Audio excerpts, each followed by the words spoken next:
bergerak berbagi untuk negeri, guru penggerak majukan pendidikan.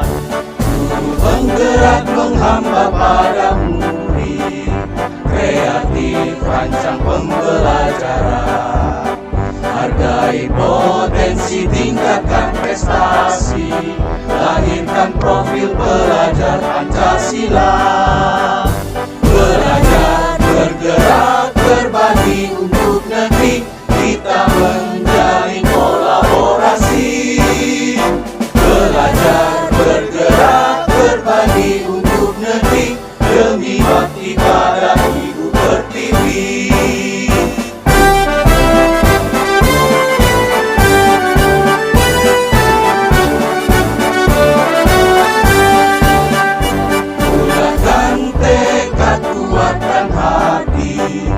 Negeri ini memanggilmu kawan. Belajar, bergerak, berbagi untuk negeri, guru penggerak majukan pendidikan. Guru penggerak menghamba pada murid, kreatif rancang pembelajaran. Hargai potensi, tingkatkan prestasi, lahirkan profil pelajar Pancasila. Belajar, bergerak, berbagi untuk negeri, kita menjalin kolaborasi.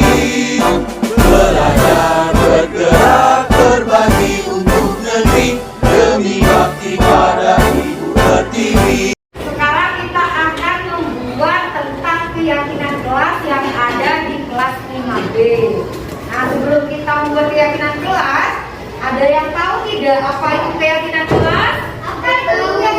Keyakinan kelas itu sebuah kesepakatan yang kita buat bersama. Berbeda dengan peraturan. Kalau kemarin kan peraturan yang ada di misalkan ada peraturan sekolah, datang kalau jam 7 itu peraturan. Yang di sini kita buat adalah tentang keyakinan kelas, di mana keyakinan kelas itu kita buat bersama-sama. Jadi kalian ikut mencurahkan pendapat kalian seperti apa sih keyakinan kelas yang akan kita buat. Sekarang kita akan membuat keyakinan kelas dengan pendapat kalian masing-masing. Jadi kalian boleh diskusi dengan teman baru ya, yang baru kalian diskusi dengan temannya. Kalian ingin punya pendapat apa, disampaikan, ditulis di kertas yang berwarna hijau. Nanti kalian akan menempelkannya di papan.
Assalamualaikum warahmatullahi wabarakatuh.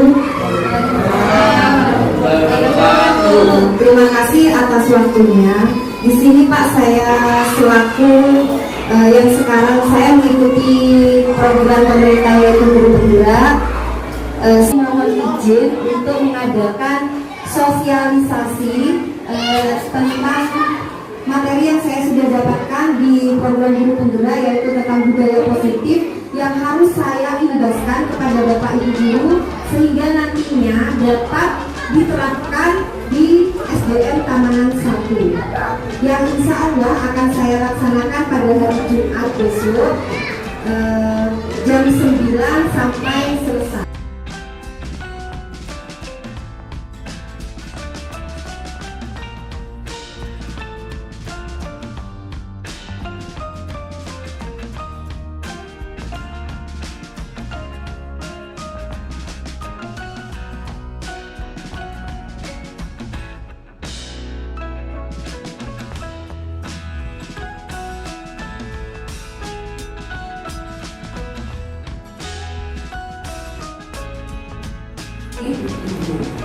Alhamdulillahirrahmanirrahim. Pada pagi yang cerah ini kita dapat berkumpul di tempat ini dalam acara sosialisasi budaya positif di UPTD SPF SDN Tamanan 1 oleh Ibu Sri Minarti SPDSD, yang mana beliau merupakan calon guru penggerak angkatan 4 untuk wilayah Kabupaten Bondowoso. Assalamualaikum warahmatullahi wabarakatuh. Yang saya hormati Bapak Ibu Dewan Guru SD Tamanan 1 dan yang saya banggakan Bu Sri Minarti sebagai guru penggerak SD Tamanan 1. Pertama-tama marilah kita panjatkan puji syukur kepada Allah Subhanahu wa Ta'ala yang mana pada hari ini kita masih rahmat dan hidayah berupa kesehatan dan kesempatan sehingga kita bisa melaksanakan tugas dan berkumpul di sini dalam keadaan sehat walafiat. Tidak lupa pula salawat salam tetap tercurahkan pada dunia Nabi kita Nabi besar Muhammad SAW yang telah memberikan petunjuk kepada kita semuanya. Bapak Ibu yang saya hormati, saya berterima kasih sekali kepada Bu Sri Minarti bahwasanya menjadi wakil dari Tamanan 1 untuk mengikuti sebagai guru penggerak. Dan saya kepingin untuk tahun kedepannya selain Bu Sri Minarti nanti ada muncul lagi dari SD Tamanan 1 pengetahuan kita atau pengalaman kita untuk memberikan materi-materi pembelajaran kepada siswa-siswanya.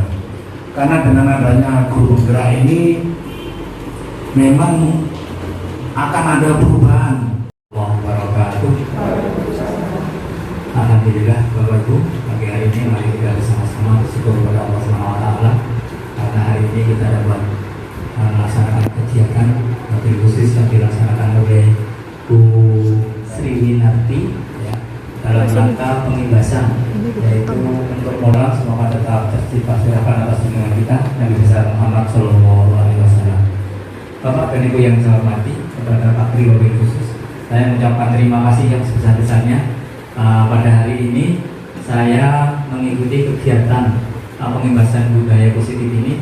Saya sangat bangga, saya mendukung sepenuhnya kegiatan ini. Ini jangan hanya mendengar saja, tetapi betul-betul budaya positif ini bisa menjadi diimplementasikan di kelas masing-masing, termasuk yang olahraga, yang agama dan seterusnya. Sehingga dalam rangka nanti kegiatan pengibasan ini bisa menjadi contoh bagi sekolah hari ini telah mengibaskan. Saya yakin Tamanan 1 dengan adanya pengibasan budaya positif ini akan menjadi lebih baik, baik gurunya, baik muridnya, terutama semangatnya, berkembangnya budaya-budaya positif yang memang harus kita rangka membangun karakter siswa, utamanya bagaimana anak-anak ini nanti terbiasa berperilaku positif. Salah satu program yang mungkin saya ingin munculkan di sini adalah 1 hari 1 kebaikan. Kalau yang mencatat satu hari satu kebaikan. Waalaikumsalam warahmatullahi wabarakatuh. Pertama, saya ucapkan banyak-banyak terima kasih kepada rekan-rekan guru, keluarga besar SDN Tamanan 1 yang sudah berkenan hadir ke ruangan ini dalam acara yang saya lakukan, yaitu sosialisasi penerapan budaya positif di UPTD SPF SDN. Kebetulan saat ini saya mendapatkan tugas untuk mengimbaskan kepada Bapak dan Ibu apa yang sudah saya dapatkan selama ini. Ekosistem positif. Kita ambil contoh perbandingannya ya dengan hidup tumbuhan. Kita itu sebagai pendidik sama halnya dengan seorang petani. Jadi ketika seorang petani menanam sebuah padi, jadi seorang petani tidak bisa berharap padi yang ditanam akan tumbuh jagung. Kita hanya bisa menuntun saja, sama dengan pendidik. Kepada siswa, kita hanya bisa menuntun siswa dan mengarahkan. Nah, pada kesempatan kali ini, materi yang saya akan sampaikan adalah yang pertama, motivasi perilaku manusia. Yang kedua, keyakinan kelas, hukuman dan penghargaan. Kebutuhan dasar manusia, posisi kontrol dan segitiga restitusi. Perilaku manusia. Jadi di sini ada 3 motivasi. Yang pertama untuk menghindari ketidaknyamanan atau hukuman. Kedua untuk mendapatkan imbalan atau penghargaan dari orang lain. Dan yang ketiga ini adalah motivasi yang paling baik, yaitu menjadi orang yang mereka inginkan dan menghargai diri sendiri dengan nilai-nilai yang mereka percaya. Maksudnya di sini adalah salah satu contohnya kepada siswa kita. Jadi mengapa kalian kok datangnya tidak terlambat? Kebanyakan alasan mereka adalah pada motivasi yang pertama. Betul apa tidak Ibu, Bapak? Pasti yang pertama, menghindari ketidaknyamanan atau hukuman. Kalau kita menanyakan mereka satu-satu yang tidak pernah terlambat, kenapa kamu tidak pernah terlambat? Pasti mereka jawabnya, daripada saya dihukum sama Bu Guru, daripada saya dihukum sama Pak Guru. Jadi terbatas motivasi mereka hanya seperti itu. Tetapi ada yang naik lagi tingkatannya, yaitu pada saya harus rajin belajar. Dengan harapan nilai saya nanti baik, saya nanti akan mendapatkan beasiswa. Sebenarnya di sini imbalan atau penghargaan yang kita berikan kepada siswa ada kekurangannya juga. Jadi siswa termotivasi sudah mengalihkan tujuan utama dari belajar yang mereka lakukan itu sudah mereka alihkan. Jadi tidak terpusat dari batinnya sendiri karena kewajiban. Kita mendidik siswa diharapkan mampu menjadi anak yang termotivasi pada yang ketiga, yaitu menjadi orang yang mereka inginkan dan menghargai diri sendiri dengan nilai-nilai yang mereka percaya. Misalnya mereka belajar memang sudah tertanam di hatinya. Ini kan sudah kewajiban saya. Jadi tidak memandang iming-iming yang lain, tidak mengharapkan imbalan karena takut hukuman. Jadi harapannya kita di sini ya mendidik siswa adalah untuk bisa berada pada motivasi yang ketiga. Selanjutnya adalah keyakinan kelas, di mana setiap tindakan atau perilaku yang kita lakukan di dalam kelas dapat menentukan terciptanya budaya positif di sekolah. Kemudian perilaku warga kelas tersebut nantinya akan menjadi sebuah kebiasaan yang akhirnya akan membentuk sebuah budaya positif. Jangan peraturan tetapi sudah berubah keyakinan. Nah, ini maksudnya. Kenapa nggak peraturan saja, kok keyakinan? Karena kalau peraturan itu kita yang buat, kita terapkan di kelas, kemudian siswa harus mengikuti apa yang sudah menjadi peraturan kelas. Dan ketika siswa melanggar, nantinya pasti ada sebuah hukuman. Nah, hukuman. Salah satu contohnya, misalkan peraturannya jam 7 sudah di sekolah, kemudian ada siswa yang terlambat. Ketika dia datang terlambat, pasti guru akan, nah kamu datang terlambat, keliling sekolah 5 kali. Nah, di situ dampaknya kepada siswa adalah siswa akan tersakiti secara fisik. Kemudian secara mental, siswa diperlakukan seperti itu di depan anak-anak, dia akan merasakan sakit hati. Nah, itu kalau peraturan. Tetapi kalau keyakinan kelas merupakan kesepakatan yang kita buat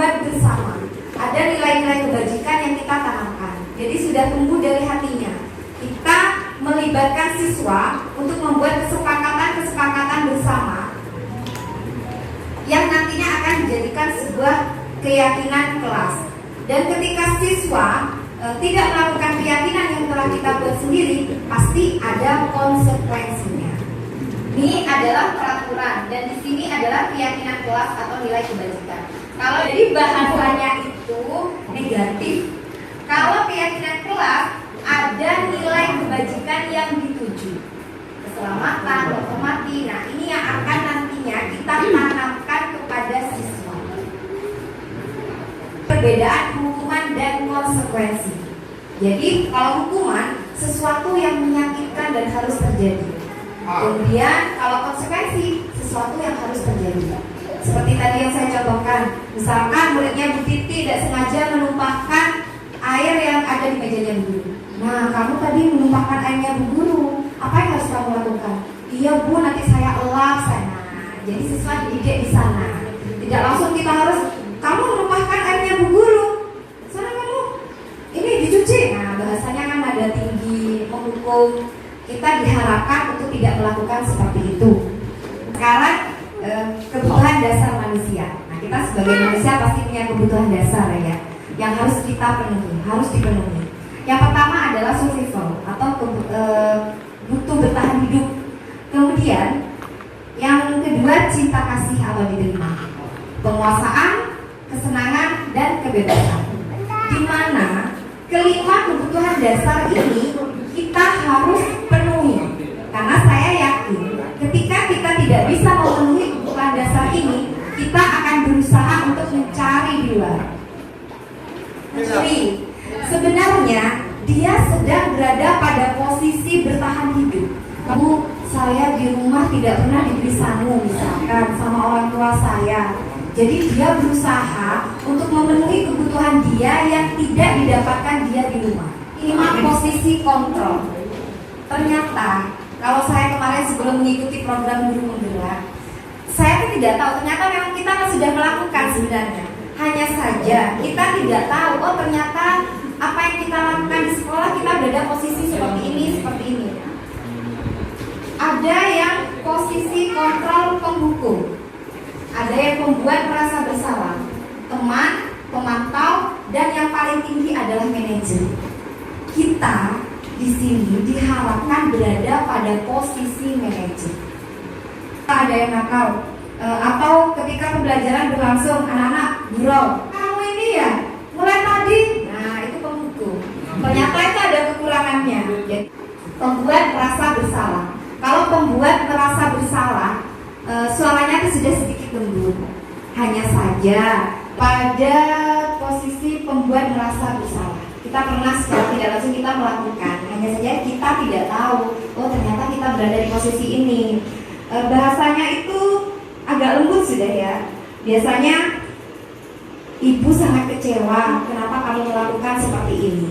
Bahasanya lembut, tapi di sini ternyata kelemahannya siswa akan merasa menjadi anak yang tidak berharga. Oh, saya tidak ada gunanya, kok saya seperti ini ya. Kemudian posisi kontrol sebagai teman, ini yang sering saya lakukan. Salah satu contohnya adalah ketua kelas biasanya, ayolah Raffi, kamu kan ketua kelas, jadi nanti kalau guru keluar, tolong ya temannya dijaga. Nah, itu ternyata ada di posisi teman. Ternyata ini pun ada kelemahannya gitu. Jadi kalau kelemahannya posisi teman, kalau kita yang menjaga atau menjadi guru mereka hanya akan patuh kepada saya wali kelasnya. Tapi kalau guru lain sudah yang masuk, mereka tidak mau. Kamu kan beliau kan bukan guru saya atau seperti itu. Kelemahannya di sana. Kemudian posisi yang naik sedikit adalah posisi pemantau.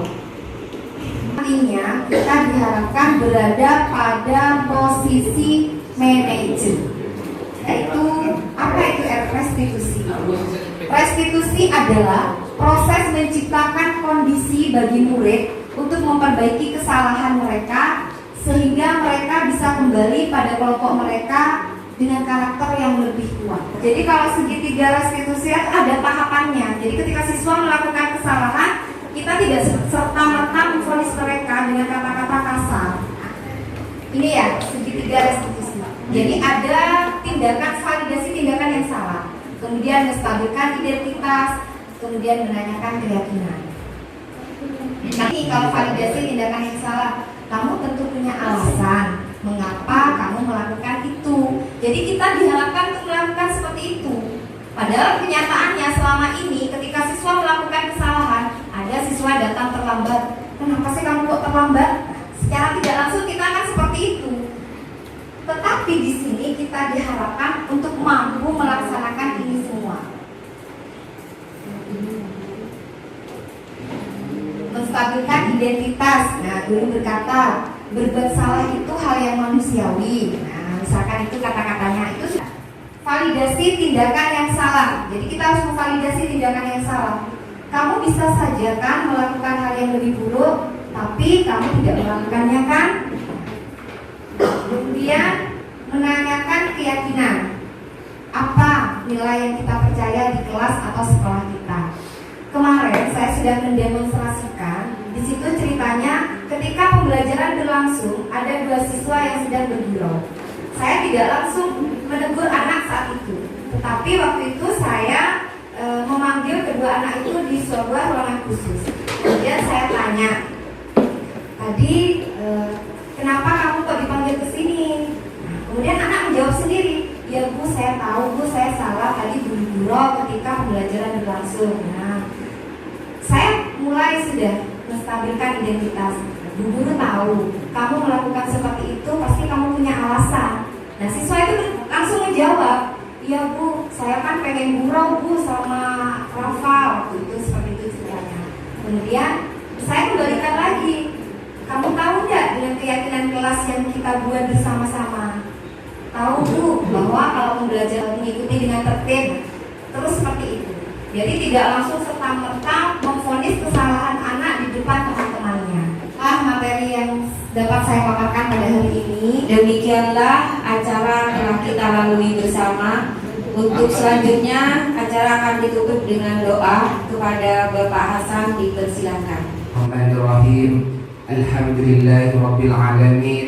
Hamdan yuwafi ni'amahu wa yukafi mazidah. Ya Rabbid dunya hasanah wa fil akhirati hasanah wa qina adzabannar. Wa sallallahu ala sayyidina Muhammad wa ala alihi wa sahbihi. Subhana rabbika rabbil izzati amma yasifun wa salamun alal mursalin walhamdulillahi rabbil alamin. Bi barakatil Fatihah.